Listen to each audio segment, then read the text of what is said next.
Mega infrastructure कंपनीला मुंबई महानगरपालिकेनं 2 मोठी कंत्राटं दिली आहेत। मेगा इन्फ्रास्ट्रक्चर कंपनीचं निवडणूक रोखे खरेदीदारांच्या यादीमध्ये नाव आहे। रस्त्याच्या कामासाठी कोट्यावधींची कंत्राटं दिल्याचं आता समोर आलंय। तर याबाबत अधिक माहिती जाणून घ्या आमचे प्रतिनिधी निखिल यांच्याकडून। निखिल, मुंबई महानगरपालिकेनं 2 मोठी कंत्राटं मेगा इन्फ्रास्ट्रक्चरला दिली आहेत, ज्याचं नाव ब्लॅकलिस्टेड आहे।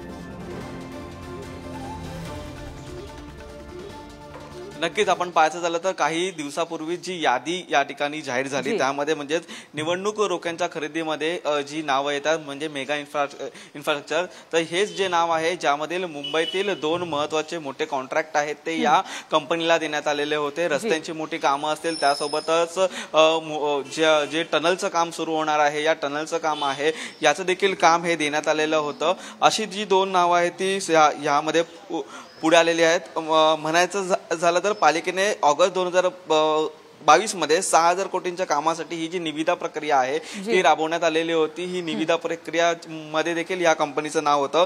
त्यासोबतच पूर्वनगर पश्चिम उपनगरातील कामांसाठी 5 निविदा मागवण्यात आलेल्या होत्या। या 5 निविदांमध्ये देखील हे जे कॉन्ट्रॅक्ट आहे ते या कंपनीला देण्यात आलेलं होतं। त्यानंतर या रस्त्यांच्या कामांचं जे भूमिपूजन आहे ते नक्कीच नरेंद्र मोदी यांच्या हस्ते आहे ते करण्यात आलेलं होतं, परंतु कुठेही हे जे काम आहे ते सुरू न झाल्याचं पाहायला मिळतंय।